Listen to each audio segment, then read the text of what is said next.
mamang sahigi November 28 ta loi garabani moi ki keno se aduga masi extend to isu haide taude su haide lairiba laitibra khangde adum chatharaga laibagi mong su dum ui aduga taudraga na karigi damakta makhoi gi lairiba weapon sing moi da crack down tauдрibano phagatribano automatic weapon di moi da loin leiye aduna aina sida tajane ei ba wafam di lairiba potsi men hawak pham khange masiki men culprit kanano khange kara ye thopuno khangbani na hari pose government of India na masi lakshan na bohona bada moina khoidagi he na information leiri bani moi gidi loina sida kano sing spy thado ga leiri bani ba aduna akhoi gi potsi men oriba kangu sida ek tok dabida sida leithogadi leithoi sinadi koi hana dagi thajaba mangaga leiri ngai sida mars amada lausel haiba posida su hoi nongmei thado u haiba governor gi appeal to da su gi matang dam ta pande su da su kadar sida leiba khulai sing gi matang da amata pande hoi illegal haiba ma di paliko adu moi gi du su sanar di illegal oiribra oidabra adu chana da su oiribra illegal weapon di oiribani da adu political kano ma khakta kamai tawrino haiba sigi potta koi khan thajaba am wat panina adu gi thajaba mangaga leiri gi maraksida amuk March 1 की decision से काहेल अगदी अमुके न मोगी motive से करी no है बदो कोई ना जो स्वादी ये करे बा करी नो बदो वजी बहुता मिजोरम की लाल दो मा चीफ मिनिस्टर दा गसी बहुता गवर्नमेंट ऑफ इंडिया की साइड की करी गुम्बा वहाँ ममता फोंगो पलेटे मागी एक्टिविटी सिंगा फॉरेन लेन की rebel group merged on bada united unification to bada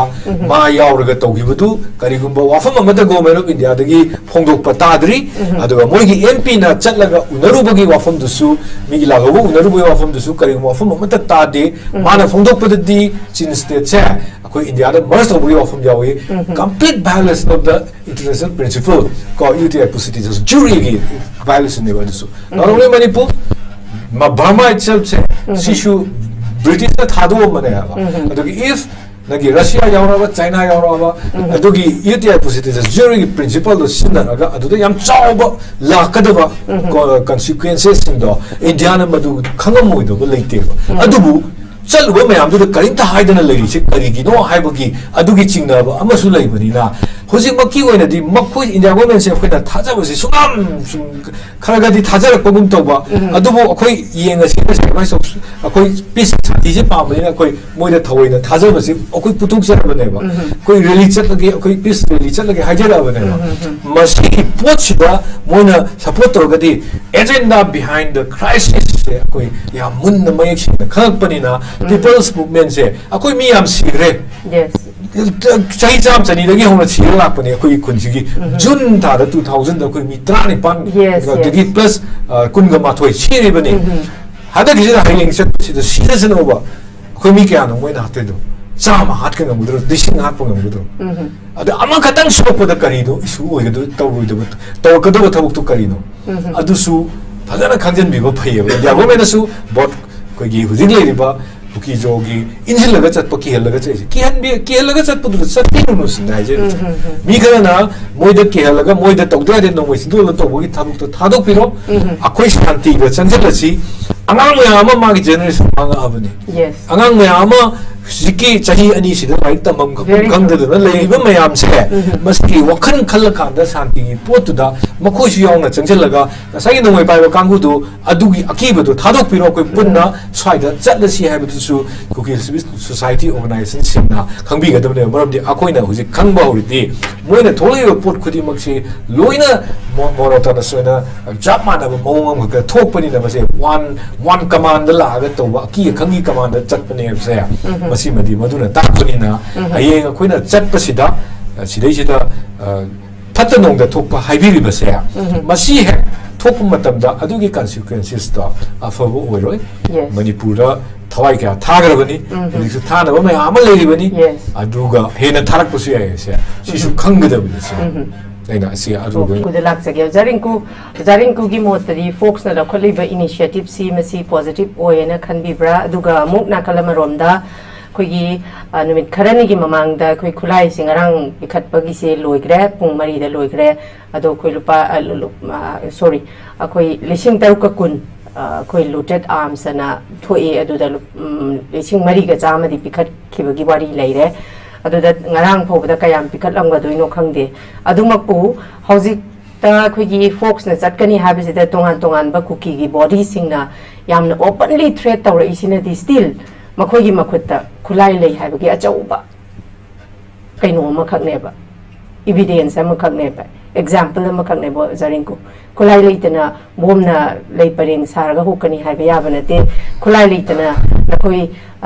any unwanted incident nakoi gi texak china khoi na puja gadabane hai gadaba hairi mo hai myam che still makhoi gi khulai si kai haini lakhat pasi yaudri makhoi da still makhoi gi makhota khulai leiri haiba gi achauba kaino ne mami ne bo Rinku sina takpadi khulai lakhat pada akhoi gi di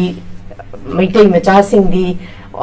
kai haini order si yamna obey tauna chat pagi mami su tabana oigadra loima ayambana di pikhat khre haibagi thajabadi lei aduma puching dadi pikhatte haibagi achauba mami ne Rinku tarai bese Rinku kai thambini Ujiki Singi wafumdo Sing the labor organization sing ayambana akoi di khulai pikhat khiroi haiba pot ama koi tai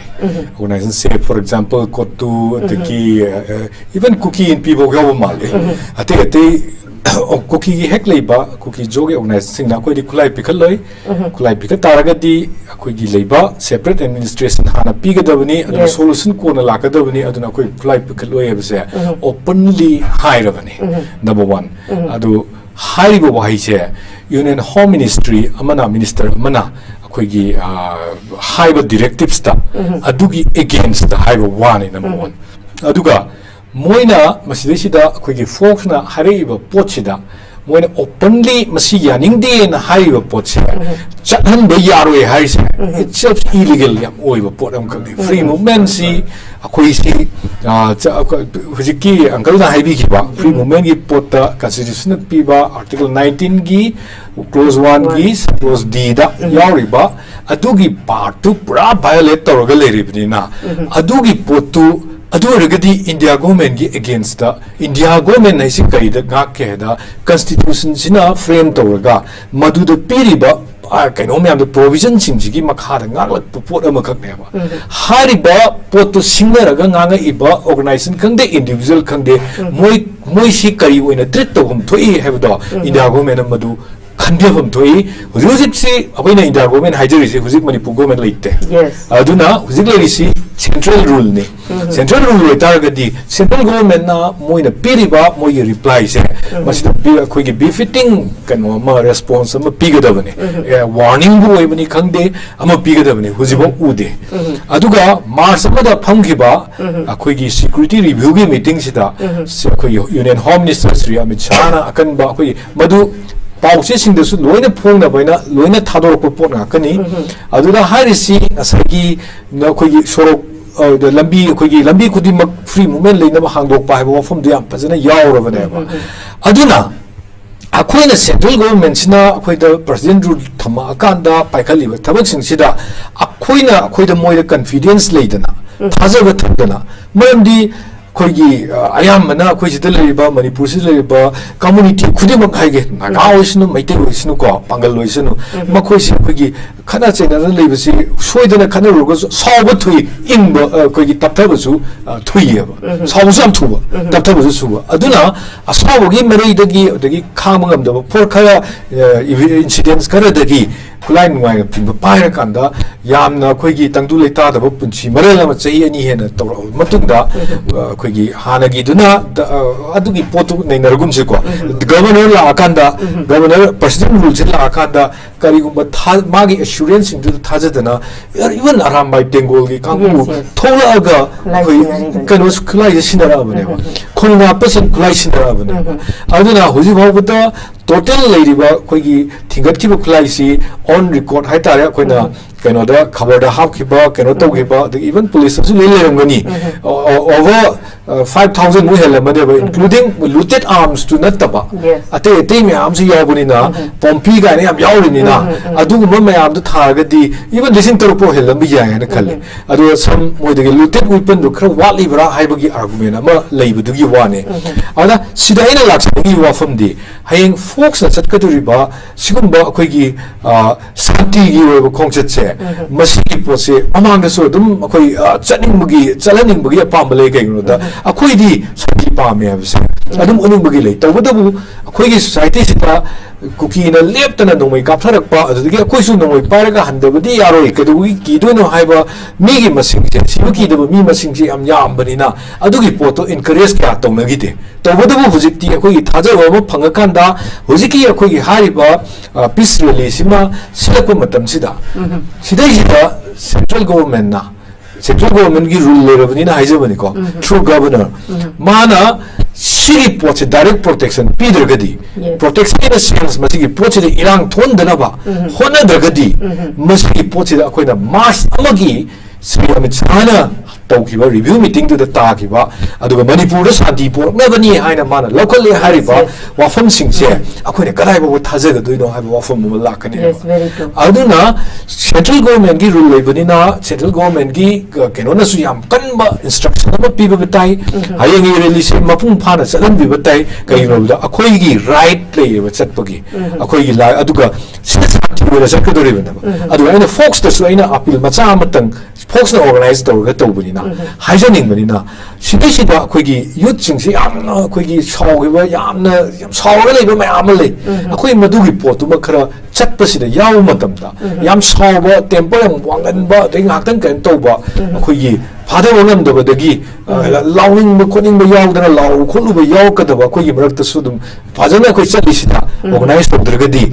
yaw gi ba su yai adugum ba potu yaw gadi akhoi gi chali ba peace release si sabotage tawba bagi yam chawba macha amasu oye ba aduga hayeng hanchit si hayeng si chakadori ba release da karigumba makhoi dagi karigumba akhoi gi sabotage tawba aduga chalal latraba adudai da central government gi authority singa madu chalan ba ngamdraba adugadi akhoi da khange akhoi da thamiba akhoi da tawriba 21 months 22 months ki akhoi gi crisis se it's a akhoi hana dagi haina releba mogi proxy war mogi makha akhoi je thugai do ba haiba chumma bra haiba gi maram di aina masi haiba gi maram su leyeba maram di uzik another development yam laeba Chin state se Bharat ta merge tongna bagi policy puthuye kaina MP oriba Mizoram gi MNF ki MP mana unarga chatlaga ma akhoi gi external affairs minister ga wari sang brief tongni kaina haigal ai ne kai no the government later na Chin state se India da merge tongna ba honori kaina adugum bagi adagi adu merge tongari somda Kuki land gi plan moine ye iba map ka se chuma kadorin ninna aduna adu ma area adu da makhoina akhoi gi plan tawudu da akhoi Manipur da toksna wang khara ngangaga akhoi gi possibility dana ba honori bra haisi acho wang ama oirak bai machak se hayeng release se hek mai pandra ba adu ergadi akhoi da Bharat Sarkarna minam me Manipur se twaina bagi plan ama tawre haibase matom da automatically tholak pa fuma ma oigani ba aduna swaida aina hambagi round sida hygienic badi leiriba akhoi gi keno singsina chapi ge doriba singsina akhoi gi asaw bana thumala kanda heka ubure hekta heka akhoi gi di lausami question bi se adum tawi aduga tawda bu father badi adum mamang da di father lakpani handakti kitang limit tu gan gi banina adagi laita ba khotaba mayam legimina adugi mayam do adugi potuma pajana hayeng Focs na su aduma su control tawbigani na khalli aduga hojik leriba government sinasu central government hai tare sinasu hayeng gi Focs gi release mapung phana chalan gadabani haibase se hamgi oina swai doctor thamjake okay thank you very much Rinku yamna marik chumba warol thambiri thank you very much once again ai makhadai Rinku de lakchage Rinku hojik se even khoi gi union home minister Amit Shah na local labor khoi gi initiatives isu khoi gi Manipur da peace restore tawrakna ba khoi gi normalcy lakna ba gidamakta adugumba khongthang amakhakni sumai tawdana magi order gi makhada mo khoi gi Focs ki mai kai da gi su peace initiate tawna ba adugumba step amakhakni sumain tawdana lairiba chahi ani phazalakadoroba akhoi tangdu leita daba unrest oiba sigi phibam sida akhoi sumaina Amit Sanaga sigumba order ama tholakpa adugi mathangda Focs naga sumaina initiative ama laura ingegi chairakchida ngasi magdali da kuigi thado in P amade Maitai Airlines na meeting on community understanding for peace and harmonious coexistence in Manipur kai chindana ozaring ko ngasi su adumak peace initiative wa kaino ma khoi pangthokta statement ga thoise sumain tawdana nakalam rom da yengragadi akhoi tongan ba community sing sisu dumak peace pamba ngantani ozaring ko sumaina tongan ba makai dagi peace initiative ba gi step changsilak pasa ozaring ko kari haini akhoi lairiba si phibam se kana gomba mana lairiba lansi lairiba hojiki conflict si 7 years devastation dagi hena sathi gani haibisu yawi dumapu koi hojik peace initiative nabadi koi tongan basi dum thogla eba zarin ku gi motadi masi kamaini yengbe kai point of view lebi zarin ku thadu in pina koi gi hana dagi hona makoi gi oiba tongan ba identity ama leijai madu gi pot da makoi chatkani makoi Kuki gi nomenclature manung se leiti ha gi mo gi ka issue le hadi indigenous soina koi sida hana dagi le pui ofum le aduna ofum mo raga ngasi makki meeting da akhoi peace initiative se punno hona neraga akhoi keno tawgadabani work tongina ba haibsi gi resolution yam tasing lomine habta maitei alliance ki kanguga nataki thawi pi ki kanguga aduda lurisi ngasi meeting si tawdring aita ade keno gi Kuki gi khoi naharun hai tare mogi khulai paiba loop kharana akhoi gi thado in pi gi kangu sing moida hat kani ne ki hala okay aduna kelayo pochida thado in pina Kuki gi hujiki keno do keno ne magi group to ai adum ka keno tokje haijarake aduna hat kani ne kela pasida madugi reply da response da keno na thado gi akhoi gi group sina harise karigumba thado gi group sita karigumba pamdo thado ama hek thok matamda hujiki hariba group se keno ne keno gi United Kuki Nation Army si gi kangku na hai bane moise aduna sai area ta du bopta leigre aduga peace initiative lo khulak bu khuding ba hat kani tup kani hai base hana dagi adum tawraga leire adagi moida leiba khoi maitai sing ga tinaramba phajana khoi gi kari leinari gi haina wari shana ba bauta moi taragadi khoi gi moi gi di kano sing da kulai pai sing da nam da lu palising kun phain tan bagi nifu tan bagi pasha khungut bagi adugi issue se lei na I da learned and okay ma masa na I da haira khrabane mai wala phone to buda okay adu da nataba kano me amus thokre no ga khoi ga bari sa ero se ai gi kano da message da thare khangragadi okay kano to gani have se ai da awa ta gani have se si poche thar pale adu ga di manung chili se kari no zo mo wan yeng se number 2 Kuki CSO sina including ITLF, Kuki Joe Council, Lady Bug, Kudi Magna, Ray Paiti, Townloan, Kano kind Lady Bisin Sinangarang, Paiti Bodina, Tulaiba, Nasi Tolaiba, Focs ki Kano si boom the labor in Toro Kani kind of Hariba, the Lui Pabio, power to the solution first. aduga akhoi gi nongui thado ko se kona thado kani free movement ga se kona tongni ha base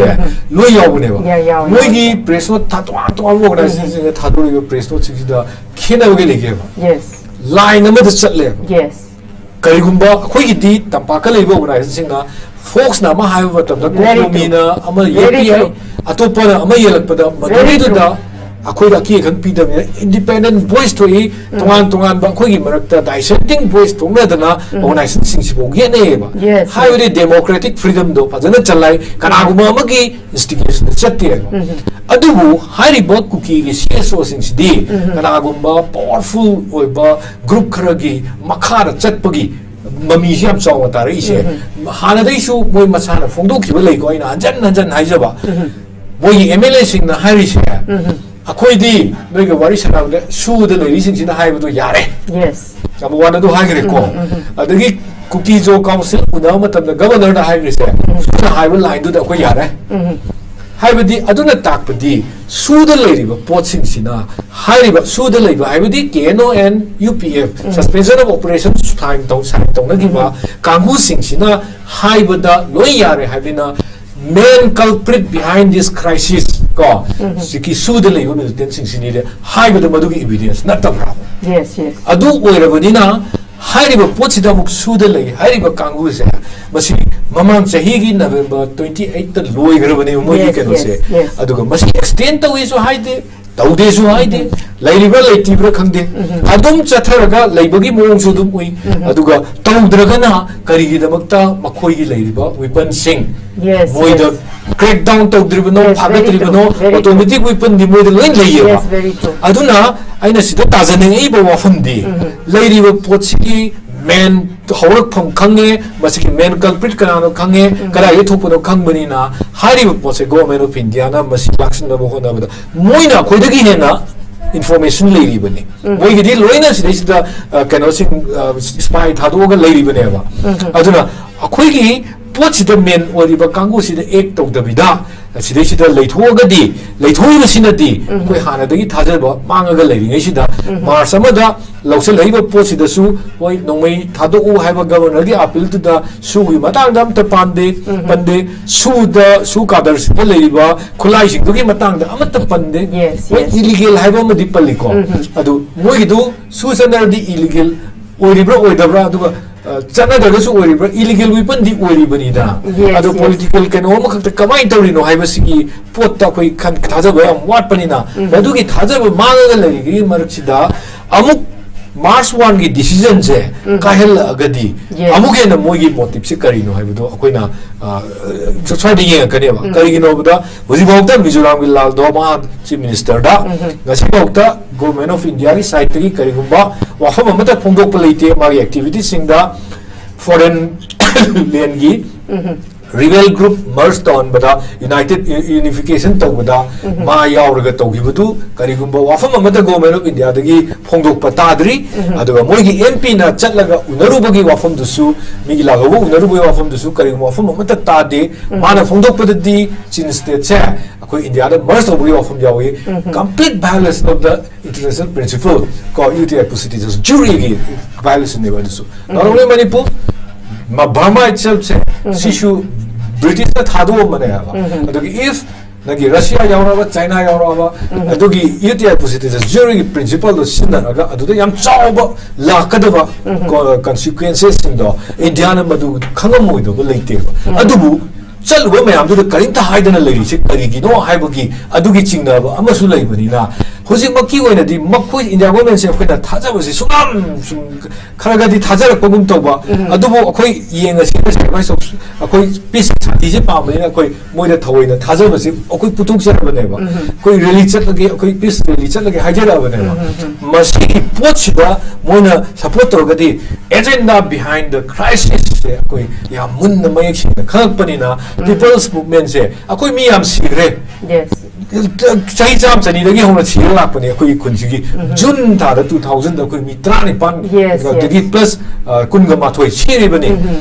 hada kisida hailing set sida season over akhoi mi kya no moina hatte do chama hat ka ngamudro dising hat pa ngamudro ada ama khatang supa da kari do isu oigado tawroi do tawkado thabuk tu kari no adu su phajana khangjan bibo phaiye ya go mena su bot koi gi hujing le riba Kuki jogi injil laga chat paki hel laga chai ki hel laga chat pudu chatti no sinai je mi kana na moida ki hel laga moida tawda de no moi sindu la tawgi thamuk to thadok piro akhoi shanti ga chanjal chi angang maya ama ma gi generation anga abani yes angang maya ama siki chahi ani sida right tamam khang de na leiba mayam se maski wakhan khal khanda shanti gi potu da makhoi su yauna changjal laga sai no moi pai ba kangu du adugi akiba du thadok piro koi punna swaida chat la si ha su Kuki society organization singna khangbi ga damne maram di akoina huji khangba horiti moina tholiba pot khudi makse loina morota na soina japma na mongam ga thokpani na mase one command la ga toba ki khangi command chatpani se masi madi maduna takpani na ayeng akoina chatpasida sidai sida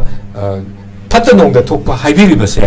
masi he thokpa matamda adugi consequences ta afabo oiroi manipura thawai kya thagrabani hodisu thana ba maya amal leribani aduga hena tharakpasu yae se sisu khanggadabani se aina asi aduga ina thamjaki. Thank you very much. I'm Noise. Rinku Khumukcham warol kya ama thambiri.